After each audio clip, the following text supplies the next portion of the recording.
What? We have everybody here today.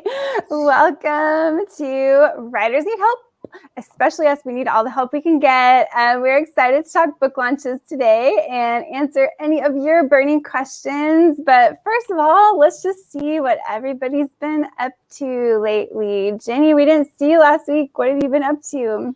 Well, I launched a book conveniently. It was good planning on my part so that I could talk about it tonight. That was my plan. So I've kind of been busy doing that.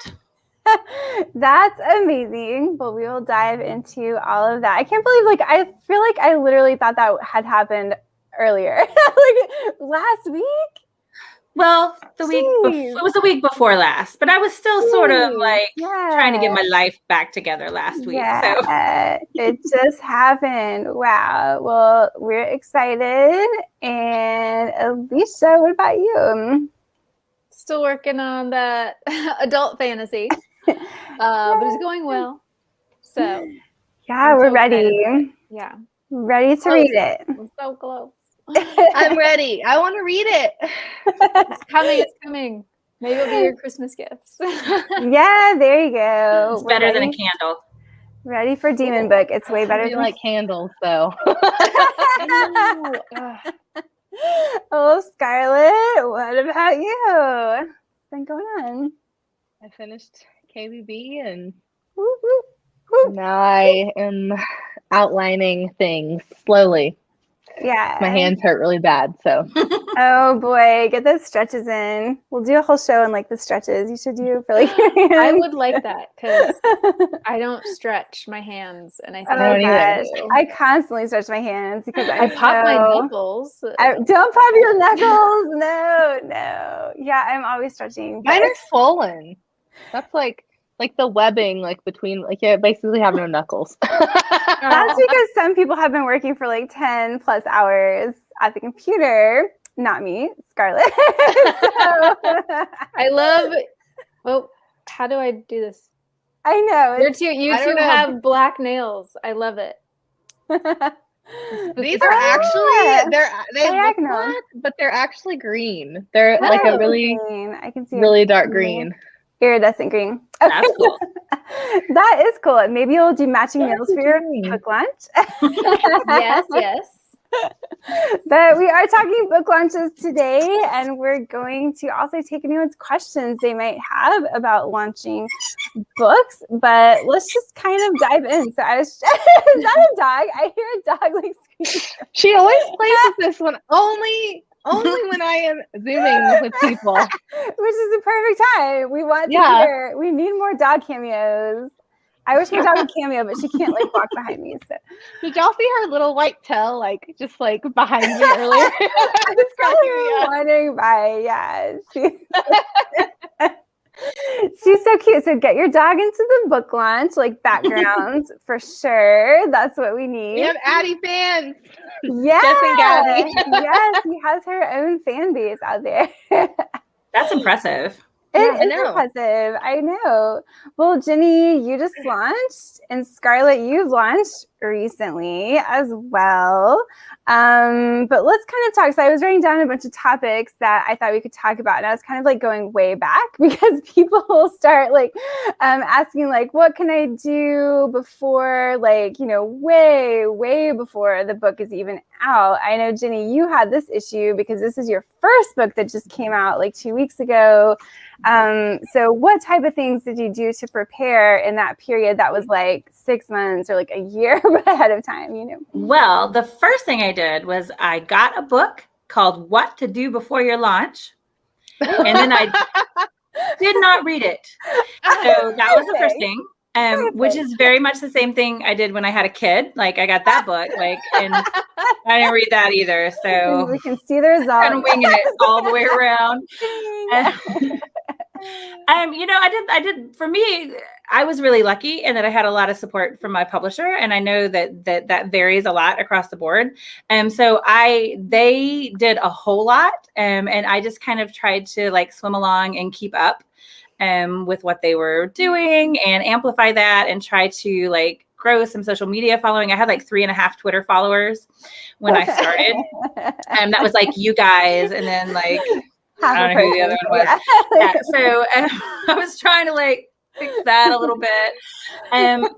But for me, it was all like a total learning experience because I'd never done this before, and it was a super fast timeline, and it was all happening really quickly. So I was really lucky that I had that publisher support and was able to just kind of be really grateful for all the amazing things they were doing and helping me out with. Yeah, they did so many awesome things, but I think what you did, that's kind of what most people do in that like really long time before, like before you even have a cover, you know, you're kind of just building your like social media following. That's the time when you're really like connecting with other authors, I feel like, because you don't even have a book out yet, and maybe you don't have a cover out yet, and you don't have anything. Yeah, I mean, one thing that I did do was join my debut group, you know, online, which was really helpful. And I met a lot of wonderful people there who, it was also their debut, but they knew a lot more than me. So that was awesome. And they were sort of willing to, you know, share their knowledge and expertise. And it was just fun to have somebody to kind of share that journey with. So that was a really super important, to make that connection. Yeah, I think that's a really fun thing to do. And because they will help you if you connect to the right people, like they're just gonna be your little like cheering squad and help you promote different things whenever they come up. And it's just nice to have those peers to talk to that are kind of in your same situation too, for when it's like the hard times and you need to like vent about stuff or whatever. Like, yeah, for sure. Yeah, that can be really good. But Scarlett, thinking back, what would you say, like, kind of before you really had the stuff to promote? Like, were you on there still, like, doing stuff and, like, getting, like, paving the way or whatever? Yeah, I had a very different, I would say I have, like, I had a buildable, like, release. The main thing I do is share quotes, even now, to prep people for my release, because especially when you're launching a series that no one knows anything, they don't know what to expect from it. I think quotes and larger quotes give them sort of an idea of what the characters and world are like. And even now, like I'm an established author, but with KBB, it's a different series, and I'll share pretty spicy quotes, and people will go pre-order it. Like they've seen them a million times. They've seen other quotes, and then they'll see a specific quote and they'll be like, I'm going to go pre-order this.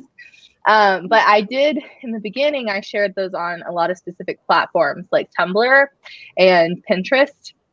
When I first launched A Touch of Darkness, which is the first of my Hades and Persephone series, a lot of people found it through Pinterest, which was like really crazy. And then the other thing I did was actually put the first few chapters on Wattpad. It's a very similar strategy to what traditionally published authors do, where they share like the first 3 chapters of their novel on some big news site. I just put it on Wattpad, and that actually drove traffic to the pre-order. So the only consequence of that, which is not a bad one, is that people think I was a Wattpad author before I was actually published, but I wasn't. So that's really interesting. But yeah, so mainly it was trying to share as much about like the story and sort of immerse people into it, to give them expectations, you know, as much as possible before it actually released. But it was a pretty good strategy, because look where I'm at now. I know. I love that. I think, yeah, if you have something that's like really quotable that can really grab people in, I think that's an awesome strategy. I love that. Penguin did the same thing with the first 4 chapters of mine. They put that out. And so, I mean, I think that's a strategy, that like works really well for both.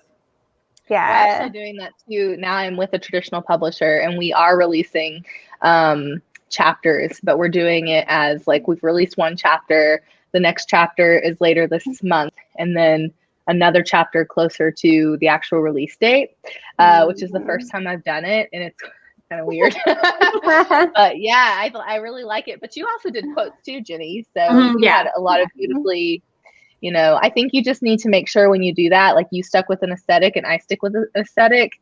So just make sure like you choose an aesthetic for those quotes. Yeah. So Yeah, definitely. I love it. And it goes back to like the other thing I want to talk about with the early launch stuff is identifying your target audience, because a lot of that success is like you identified who you are trying to reach, and then you figure out how to like reach them directly. So I think that's something to think about, because it is going to be different for everyone. And like for me with doing middle grade, like I had to identify that, well, I can't reach out directly to my readers because they're not on the social media platforms. And so who is the audience I'm trying to connect to? It's teachers, librarians, it's those educators that work with the grades of the readers that I'm trying to eventually reach. And so it's kind of different stuff that you use to draw them in. Like spicy quotes, not going to work, etc. But works really well for my audience. I don't know. Those librarians might like that. They are, yeah. I do have some teachers like who will be like, yeah, I couldn't tell my student the last book I read was A Touch of Darkness, but then my student proceeded to tell me that I should pick up Colleen Hoover. Maybe you could have. Well, you never know. Those darn kids these days, right? But so Alicia, you're in this like pre-stage. So what have you been doing now to kind of try to build up to the day when you have a launch that's going to happen? Well, it's been confusing, and I've had so many conversations with different people about what I'm supposed to be doing. Because I write across age categories, and I'm on submission with middle grade books, but I'm currently working on an adult book. So what I've just been doing right now, since I don't have anything like coming down the pipeline for a particular audience, I'm trying mostly to just connect with other writers online and other authors. Since I work at Best of Books, I also know a lot of local librarians and teachers. So I'm also like connecting with them, hoping that they remember my name and my face a couple years from now.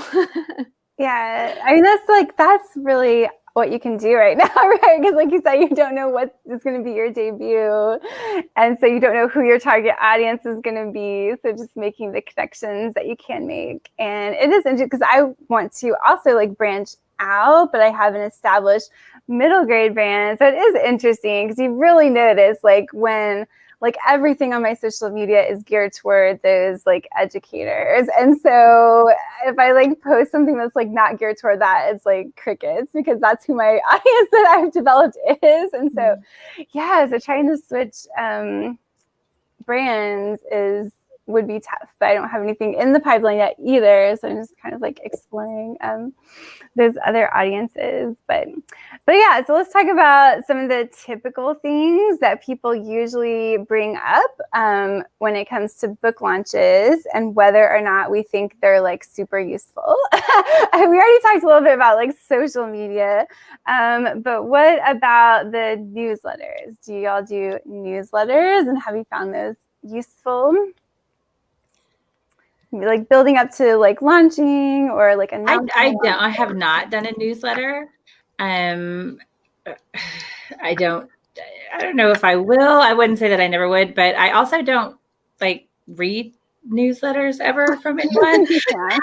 So I don't know. I signed up for some, and then I just kind of always delete them, and I assume that's probably what most people do. So it's just not something that I've concentrated on. I mean, I know a lot of people do it and get good results from it, but I have not really put my toe in there yet. Your toe. I have one. Newsletters. Did you put your toe into your newsletters?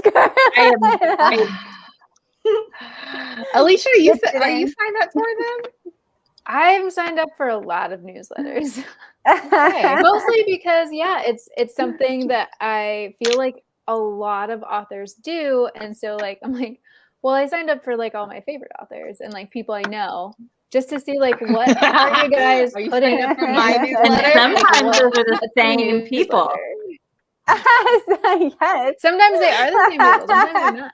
But I'm actually all of just trying to y'all's get logged newsletters, into mine except for to Jenny look. doesn't have one. But yeah, I signed up for a ton over the last like 2 years just because I didn't understand, like, I was like, what's in it? Is it just updates? Some people have like free writing snippets or like prompts, or they share like what they're reading or what they're listening to, like podcast wise. And like some of them are just, I get it like once a year and I'm like, oh, I forgot that I was signed up to your newsletter. Yeah, that is, I mean, for me, I think like theoretically it's an amazing idea because it's so true that like you can directly reach people via your newsletter who've like specifically signed up for it, as opposed to if you post something on Twitter, what percentage of your followers actually see it, like a tiny percentage, you know? So it's like technically you could get more response from it, but it just takes a while to establish. And I think, again, it's like certain things, like certain types of readers are more enthusiastic about newsletters depending on what it is, because they're wanting that like extra content, like you mentioned, etc. Whereas, you know, like I'm gearing it toward educators. So like I have been trying to build it up more, and I've been pitching it as like a giveaway newsletter. So I have like a special giveaway month, and I tell you about all the things, and here's all the like everything I'm doing, and you know, I feel like mine would be like went to Target. Ate a taco. Had some Starbucks, wrote some stuff. I mean, I did one on my publishing journey, and people really, really liked that, and they still message me about it today.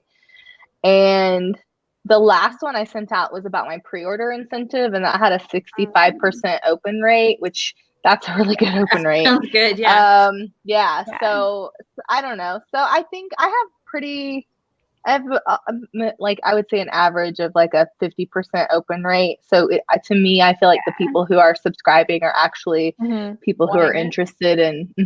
Yeah. So and I don't do it to keep people updated on anything but publishing stuff. How often do you do it? Not often. So I did that pre-order. I did the pre-order incentive one in August.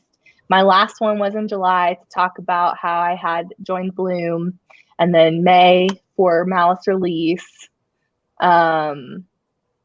April for exclusive hardback editions for the Bookish Box. So yeah, so not very often, just when I literally have news. But I know people who, like Laura Thalassa, uses her newsletter to release, like, you know how we were talking about the first chapter, you know, she uses it to release the chapters instead of doing something like I did on Wattpad. So yeah, so some people are really great about it. They like, this is the music I'm listening to today. And I love that stuff. Like that stuff is so fascinating to me, but I never think anybody would want to know like what I am listening to, because they do. They do. They would. I can attest as a reader. Also, I'm one of those people that like guard my like playlist. I'm like, no, you can't see. Like, what if it's not cool enough and you laugh, and that would be You won't. All I hear is how much they love my playlist.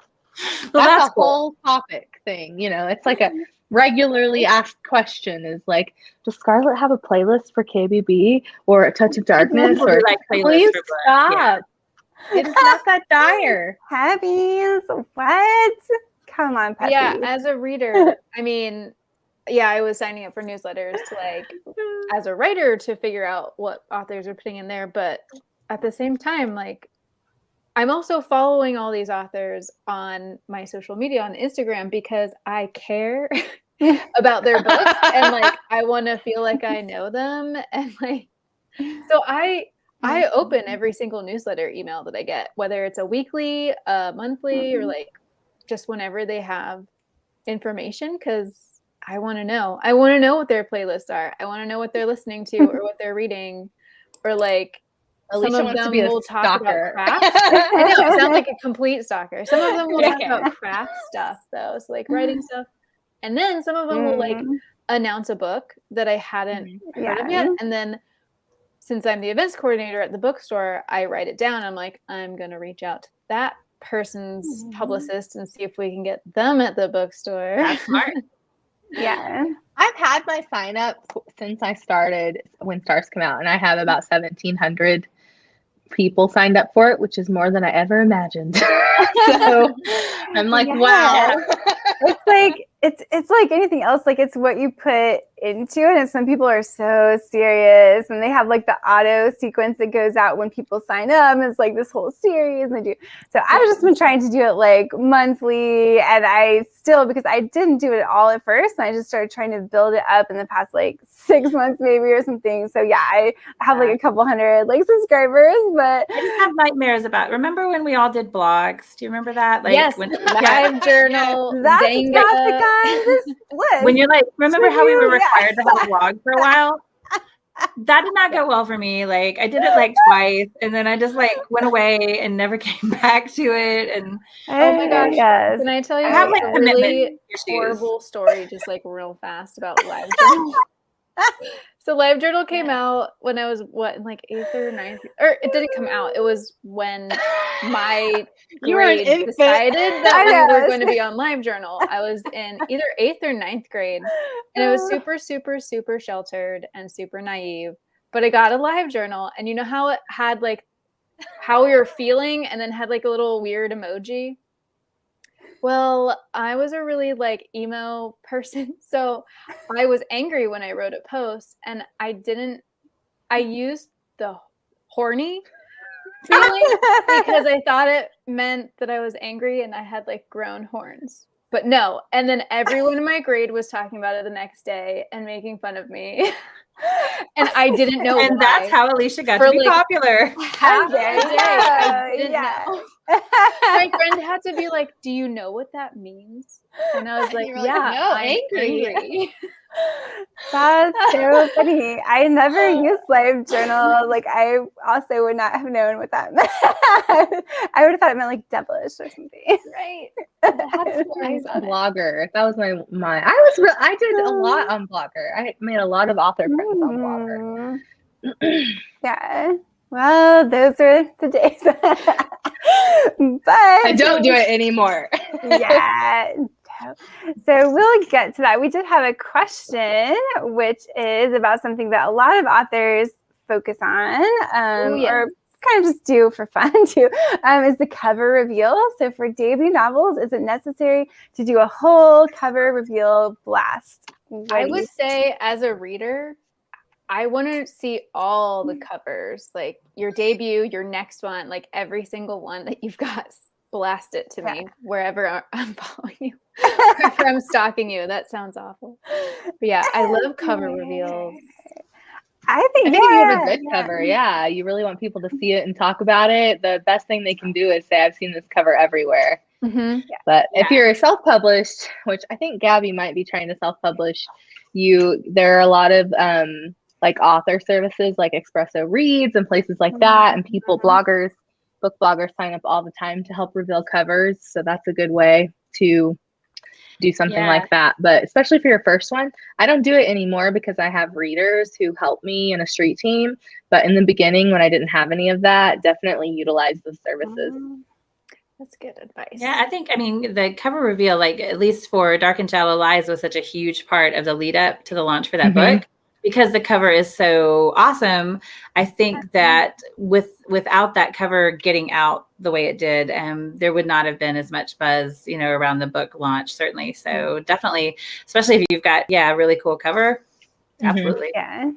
I think if you don't want to do like as a traditionally published, like I never did the ones where you like pay for it to go to like certain things or whatever. And so if your publisher's not paying for it, you can just do it yourself. I mean, you can go through like with middle grade, there's various like back to the blogs. Like there's one stuff, the blogs that are actually pretty bigger. And so like a lot of people will do it through that, like Mr. Shoe Reads or something, like they'll do a blast on his, and I think he still is like works for like with Scholastic, and so like partnering with them and stuff. So that goes out to a lot of educators. So you can't just do those kind of things yourself. Like if you want to get it blasted out to various like blogs or sites. But yeah, it's fun. It's free or free-ish, and there's really no downside to doing a cover reveal. It just gives you something more to share And until you have that cover, it's really hard to do the visual stuff on like social media, like what visually do you share? We have quotes and, you know, stuff like that, but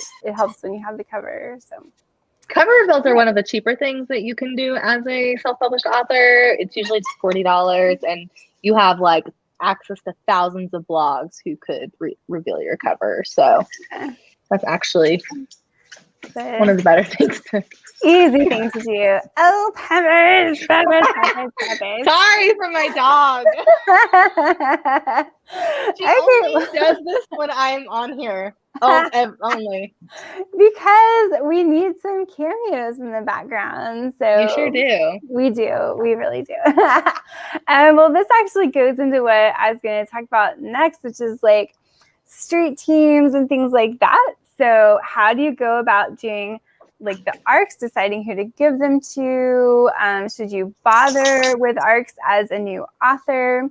And so there's like, in traditional publishing, it's like the publisher will probably give you paper like arcs to give away. But nowadays, that's not always happening. So you might just have like the digital arcs. I've always gotten the actual physical arcs so far. And so in terms of giving them away, there are a lot of just like arc sharing groups, like these reading groups that pass the arcs along and then post reviews and stuff on Twitter, etc. A lot of educators have groups like that for middle grade.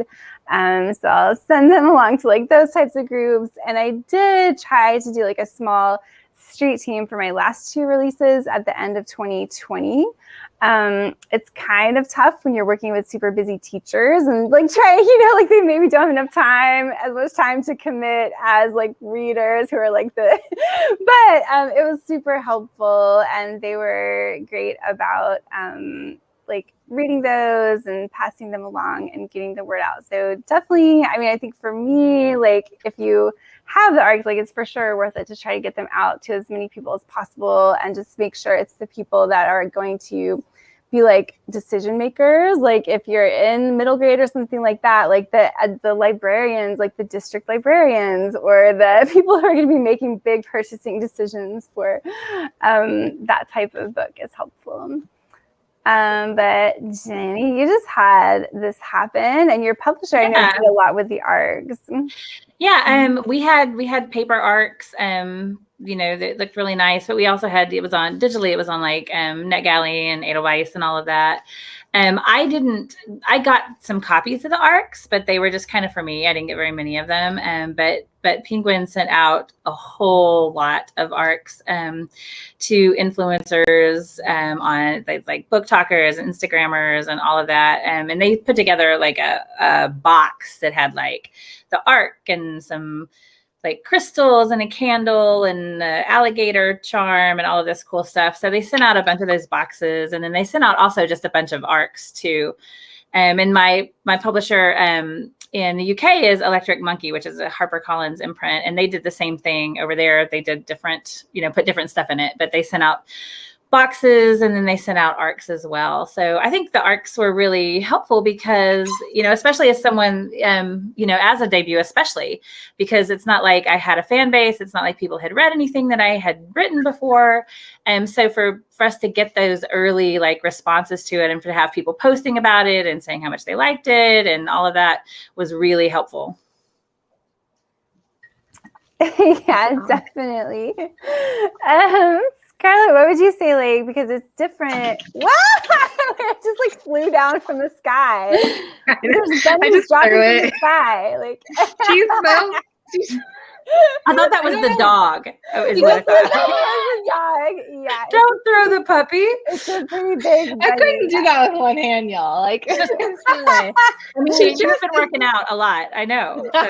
I know. Yeah. I have a different point of view of arcs, and because I'm indie, and I think that people invest more in a traditionally published debut than they will in an indie published debut. So I did not give away arcs, and I have not until A Game of Fate, which was, I don't know how many books is that in? 3?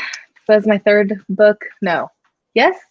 I don't know. Anyways, until A Game of Fate, when I had a street team, and only my street team got arcs. because people, I think, with, especially if there's just an indie author behind it, I feel as though they just collect books and then they won't read it within the time frame you need or at all. So you just lost a potential sell later because they have the book for free when it becomes popular. So I'm very jaded. I have a very like skeptical mindset if you're going to self-publish. I think, you know, maybe give your books to people that you know. But I, you know, as far as, I mean, even when I went through a service, when I was publishing way back in 2014, I did this like co-op on NetGalley and didn't get anything out of it. Like, I think I got like 4 reviews and I mean, and thousands of downloads. So it was completely pointless for me because people aren't going to invest in it because there's no one there. There's no publisher there to say, hey, like, you know. Yeah. That makes sense because like with Penguin, they can give them a, you know, those people want to work with Penguin, like they want to get the next arc and they want to be included in the next thing. So Penguin can say, you know, they give them a deadline, like here's this arc and you need to post by this date. If you don't have that, I can see why it would be really hard to make it work. But I think if you're not going to do that, right, it's like, if with anything, you have to be patient. It's not going to be a launch like, you know, Jenny has a lead title, so her launch is not going to be like the rest of your launches. Like she is going, so you're going to have to be patient. And if you're self-publishing, like your journey to like my success was not overnight. So if you're, you know, you might not take the same steps and it might take a lot longer. But this time with Sourcebooks, they are, they're going to put my book on NetGalley, and I was very anxious about it. And I said, well, I want you to make sure that the people you choose, you know, are actually going to review the book. Like, I don't want anyone to be able to go in and request, or anyone to go in and be able to download the book. So we're very specific in that the people we're choosing are librarians and influencers. And they are also doing a box. But look how many books, like I'm on my, I don't know how many books this is. 5th book. I don't know. Anyways, I'm on my 5th book and we're just now doing that. Like I'm just now with a publisher who's doing that. So I think if you're self-publishing, be a little patient. Like maybe you establish a name before you try even to do your street team. I think in particular, Gabby and I think Gabby's in a different situation because she's a part of my street team. So my street team will probably help her and act as her ARC team. So if you are wanting to self-publish, if you're involved in the reader community, maybe you have a lot of those connections. I would utilize those before I would do anything else. Yeah, that all totally makes sense. And like, especially like you said, like there's, you know, it is very different, like if you're being pushed as a lead title in traditional versus not, like versus the 99% that are not, right. You know, which is me. And so like, yeah, it's very different. And a lot you of were a lead title. Yeah, for my first book I was, but like, but it is different. And although the publisher, in terms of like the arcs and distributing them, like they do stuff for all of their titles, like distributing them at like when the big conferences were happening, not necessarily last year, but like the big like ALA and the big conferences where a lot of educators are, like they'll have tons of arcs there and they'll be distributing them in different ways. But it is very different. Like if you have to, you know, I don't know, like as an indie, like do you have to pay for those arcs to be created, or like how does that work? Do you get a certain number, like physical arcs if you wanted to distribute those? Or Yeah, so I would not do physical arcs if I was an indie author. I would only do ebooks because that does not cost anything. Yeah. I would only send out a PDF, and I would not give anyone else. I wouldn't give any options. You get a PDF if you want to read this book. That's what you get. Because you would. I mean, it would be really difficult to go through. There's a lot. But so if you were going to print through KDP, you could print like a limited number of arcs. You'd probably pay about $5 a piece for those. And they would have the not for sale banner on the front through KDP. Alternatively, you could go through, because you couldn't get any more than that unless you published the book, which is not what you want to do at that point, right? So alternatively, if you went through Ingram Spark, you could probably print more. It would take a very long time to get those because Ingram Spark is very slow. And it would cost more because Ingram Spark charges you way more for printing and per book. So if I was doing that, I would just do PDF. And even my street team they've never gotten physical ARCs from me. So it's not something that's very doable for an indie author. I also recommend not doing things until there's demand. I mean, I've said this before, but even with the hardback situation, like don't print hardbacks until your audience is ready for them, because you're going to want to save money as an indie author. So I have a question about the PDF, because now even at the bookstore, we get whatever ARCs the publisher decides that we get to have. But a lot of stuff in the last year has gone to ebook, and there's talk about phasing out the physical ARC. I don't know when that would happen, but that conversation came up in the past year. But I always wondered, because I've gotten some PDF ebook ARCs over this year. And it's super easy to just send over to my Kindle to read on my phone. But how do you guys, especially for indie, how do you keep it from people just uploading it onto the internet? People will just upload it onto the internet. They will. I mean, they do. You can do a couple things. You can mark it in a way where you can tell who was the leaker, and then you have a direct avenue toward to find that person. You can try and watermark it as best you can. My publisher now, when they send out the PDF, it's watermarked. So, if that goes up on a website, at least we have that. But before that, I would definitely, everyone got their own version, and they don't know what they don't know how to identify it. Only I do. And so when that version goes up, but even a lot of times those pirating websites, they might only have the first 3 chapters of the book, but they're uploading it as the full book. And it's very hard to combat piracy as a self-published author.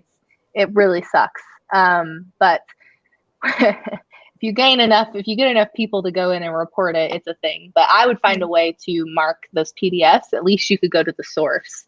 And that's why it's also really important to be very mindful of who you give your ARCs out to, because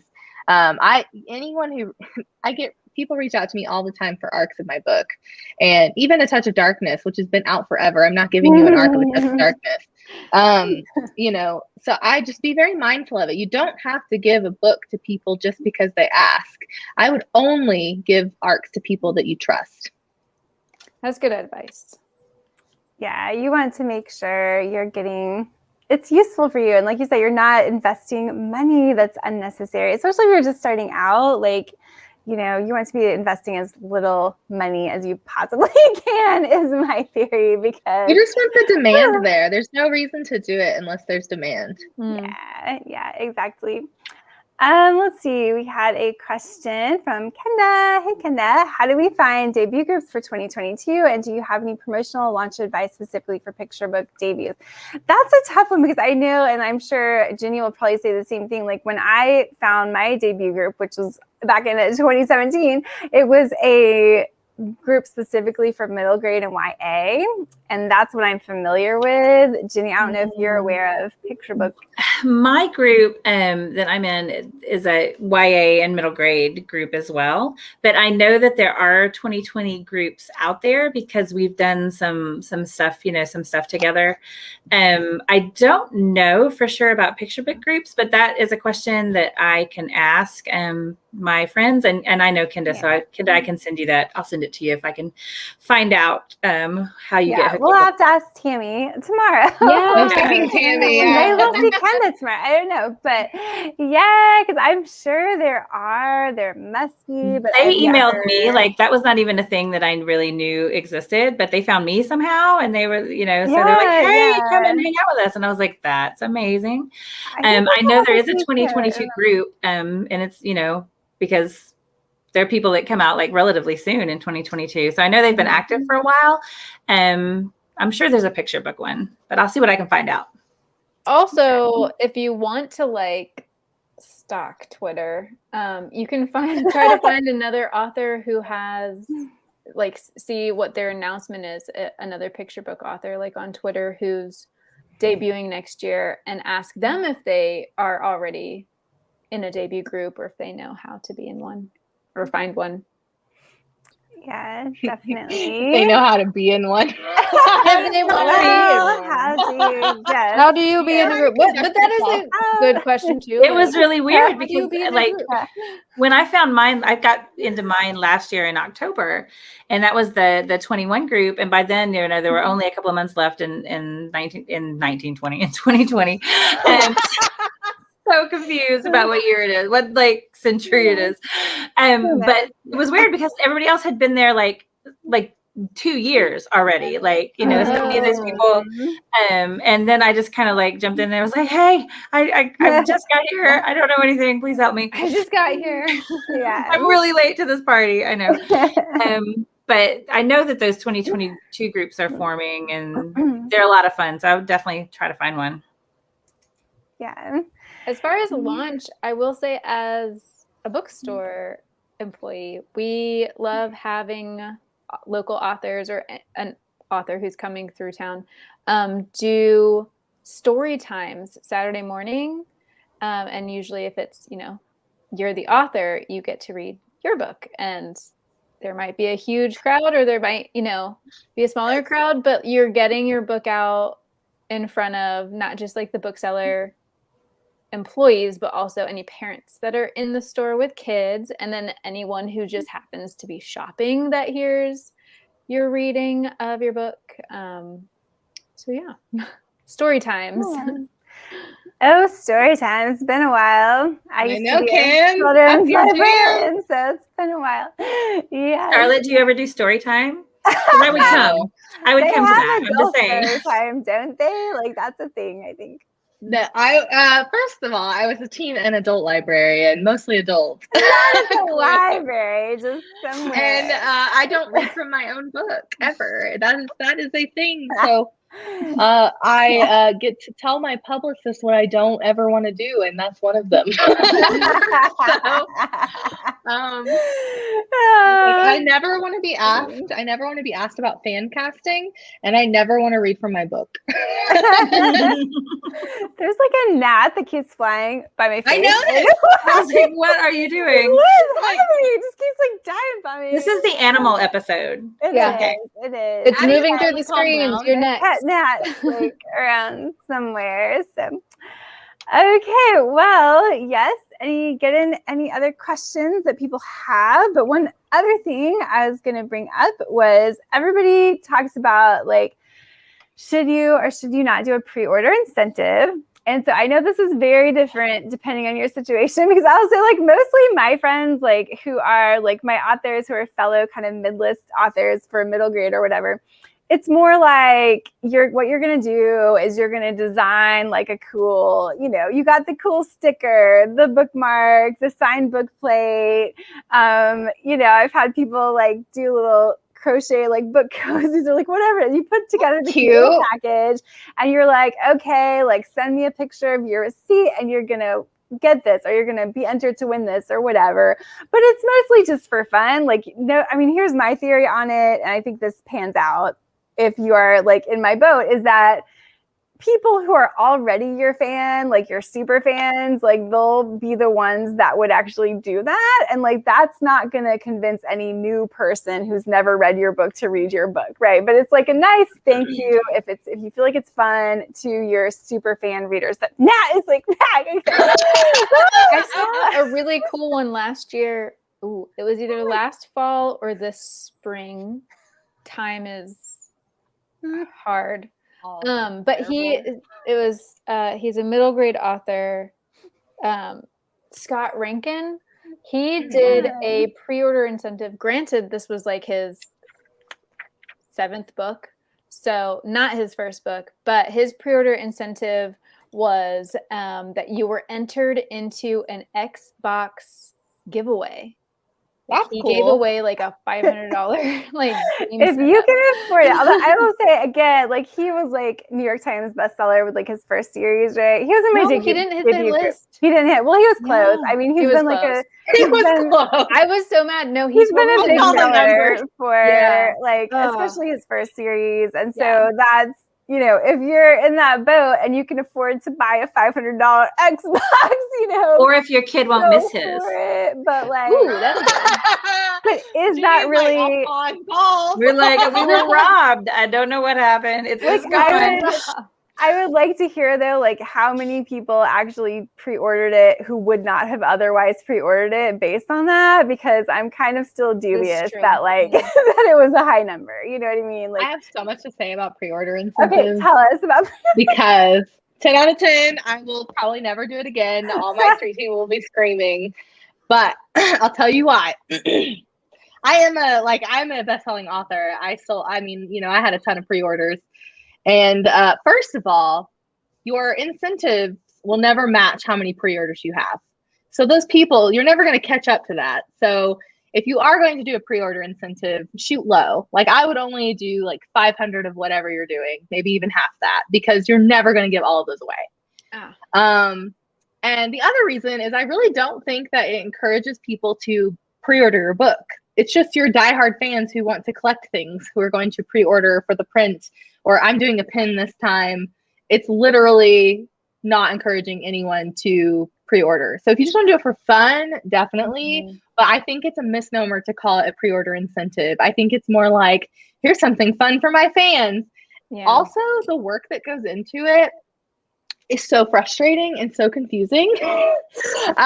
So partially, like depending on where you live, you guys just like don't know all of the ins and outs of like the legalities of being in the United States and giving things away in the UK, like in the UK, or, you know, internationally, or even to Canada, because Quebec is excluded because of laws. Like it's just a huge ordeal, and it becomes something that a quote on your Instagram can more convince people to pre-order your book than an incentive prize can. So this is the last time I ever do a pre-order incentive. I'll probably never do it again because it doesn't do anything. It's just a cool thing for your readers. You could do this and you could do something completely different. I don't know what that is yet, but I don't like them. This is the second time. This is the second time, and I am like, I hate this with every fiber of my being. Like the first I launched the second part of my pre-order incentive. The first is through bookstores, which they do that through bookstores to encourage people to go toward indie bookstores, which is cool. That's really a great thing. Like I do love that portion of it. The portion I hate is my portion, which is like, you know, not international. The first comment was like, I hate you. Why isn't it not international? And I'm like, so don't do that part. Like if you can get it through an indie bookstore, cool. But if you have to do it yourself, don't do it. Yeah, I have so many opinions about this. Well, I like what you said. Like, I think just think of it as a thank you gift more than something that's going to encourage like new readers. And if you think of it that way, then you can be really honest with yourself. Like, how much do you actually want to invest in it? Realizing it's just a thank you to your diehard readers, and you could be zero or it could be, you know, whatever. But I think, which I love, but ARCs can be that too. You know, ARCs can be a thank you to your diehard readers. Yeah. Or like, I think if anybody is going to respond to those pre-order incentives, probably YA is a category that's going to get the most response from those. Mm-hmm. And because I think they are kind of popular with YA readers. My publisher did one for me. I would probably not have done one on my own because it does sound like seriously complicated. I love that they did it. It's fun. They did a map, and that's really cool. And I think, you know, we got really good response to that from what I heard as far as like what the numbers were and all of that. So I think for YA, if you know, it can definitely be worthwhile, but I don't know that it would have been something I ever would have tried on my own, because a lot of the responses, like from the people in my debut group that did it on their own, where this was really fun, but I really just did it because it was fun. And I thought it would be a fun thing to do. And it was very complicated and, you know, all of that. So I think if you're going to do one though, Jenny, a map is a really good idea. And I would highly recommend that as a pre-order incentive, because people love maps. Right. Even just the maps I sell through my store, it's ridiculous. And I didn't know people would want a map so badly. Yeah, So I think people do love maps are good. and YA readers in particular love swag of any kind. So I think that's like a good like a good crossover, right? I also did tarot cards, which were really fun, but I did those through indie bookstores, like through Magic City in Tulsa. So if you pre-ordered from them, you also got the tarot card, which was super popular. And that would be harder to set up if you were an indie author, because indie bookstores don't. I mean, they do consignment for us, but it's really hard to do that, right. And it's hard for you as an indie author to keep up with that. So I don't as hard as it is to not support those indie bookstores, it's too hard for you to keep up as an individual, and you don't know if you're going to sell those. So don't recommend that.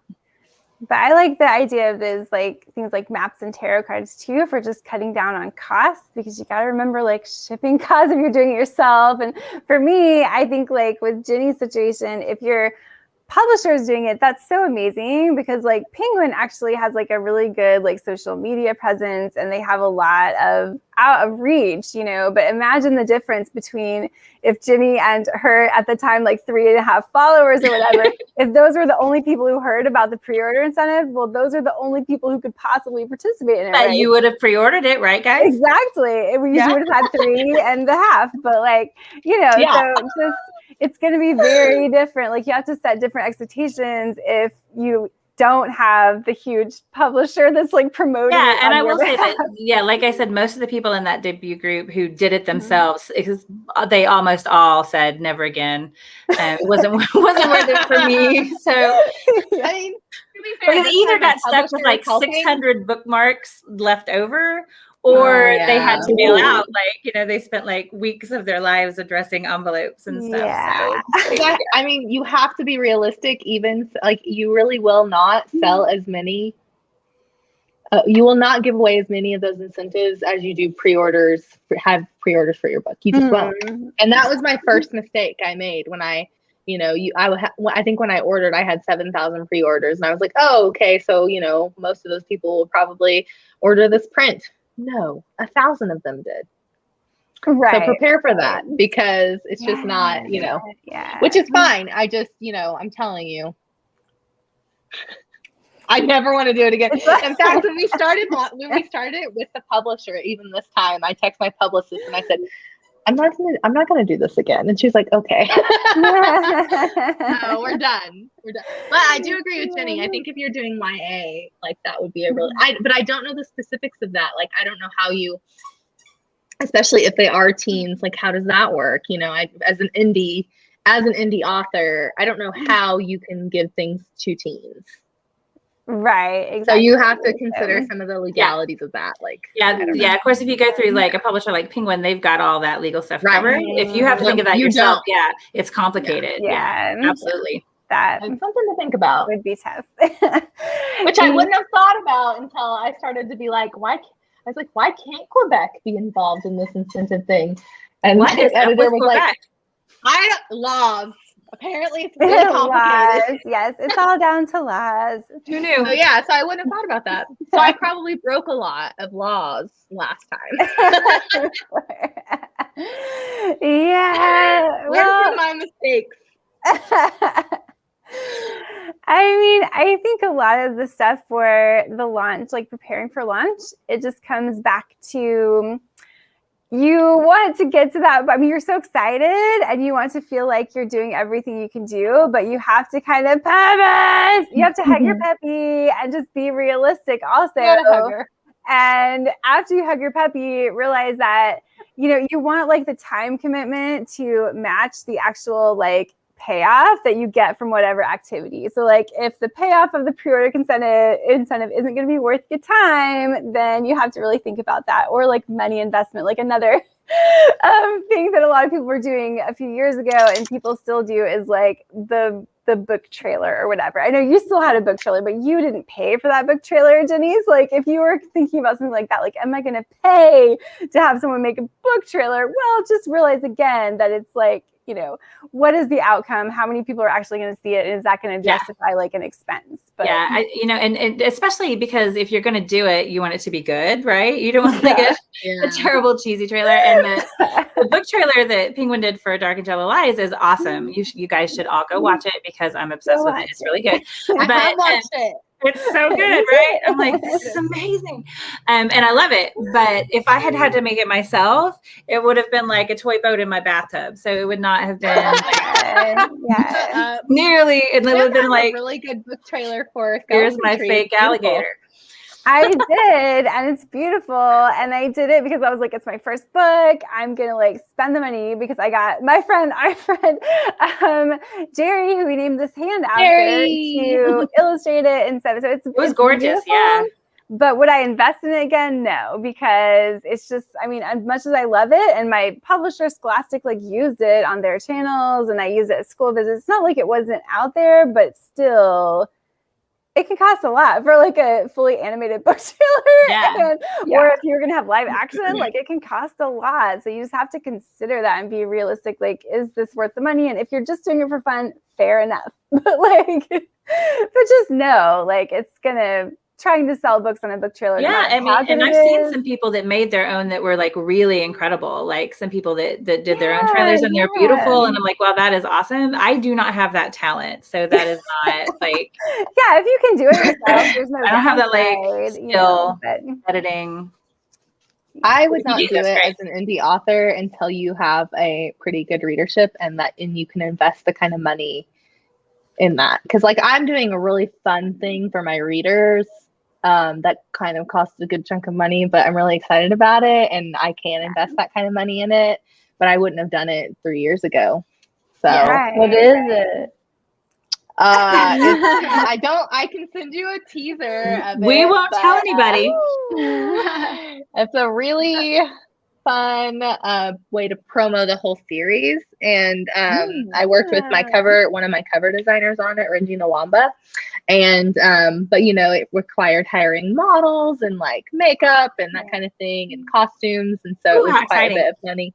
Yeah, but you know, I wouldn't have done that 3 years ago, but I can do it now. And I think it will actually, for me, for someone who's viral on TikTok, I think it will pay off in the long run. So you have to know like what is going to be worth it. Yeah. Right. Yeah, exactly. And you know what? I could be very wrong, but it doesn't matter right now because you can afford to do it. Yeah, it doesn't matter. But and there are costumes and makeup, so that is never wrong. That is really cool. So. That's never wrong. No. But yeah, if it's your first book, though, you know, like consider you don't want to invest more than you might make back. In fact, if you're indie, I wouldn't even do. You just do an ebook first, and then. When people start asking, where's the paperback? Then you could do paperback. You know, that's what I did. Yeah. Sorry about my dog and her toy. Puppies. Well, I know we are just about out of time, but if anybody had a last minute question they wanted to get in, the last topic I had was like connecting with bookstores or schools like around the launch. So I mean, we haven't, Alicia, maybe you have some advice for people that are looking to kind of make a connection with bookstores around their launch. Yes, bookstores want you to reach out. There's only so many hours in the day for me to like go through the Edelweiss website and like scour it for books that so for our bookstore, we have to go onto a website, and on the website, we basically just get to like pitch ourselves to publicists for certain authors to come either be virtual now or in person. That's for traditionally published books. And then usually for the indie published, we just wait to be reached out to. I wouldn't do it. I would not. I'm sorry. I love you. Oh, yeah, no. So like I know Scarlett, so I had reached out to her and then talked to my manager before I knew all the rules about indie.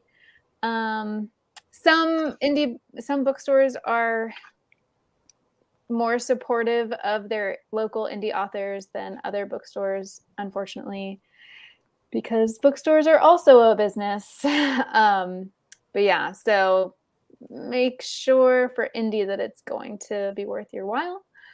But otherwise, I love finding out that there is a local author or an author coming to town. We had that last week. So an author from Texas reached out to me and said, hey, I have family in Edmond and I'm going to be coming through such and such weekend. Would I be able to come in and have like a book signing? And I was like, yes, we would love that. So don't be shy to reach out. We want to hear from you. If you want to do it with Alicia, she'd ask really good questions, I can tell you. And if you're indie, I would do like the virtual events with a bookstore maybe, but until you know you're going to have people show up to your signing, would not bother with an in-person signing. I just wouldn't do it. It's a lot of work. It's a lot of time. You will have to put your books on consignment. That means you're going to have to order them. Just do virtual events until you know you'll have some turnout. Yeah, and like, signings are the same as everything else. That, don't expect that if you're like new or not that well known, that you're necessarily going to get any more than like your friends and family to come out to your book signings at first, because that's pretty much it. If you're lucky, your friends and family will come. If you're lucky, your friends and family will come. Exactly. I might be too embarrassed. That said, it's like, I think a lot of people, like, you might feel like it's like a rite of passage or something, like you want to do it and like you're okay if maybe it's just you and there's like crickets and you're sitting there.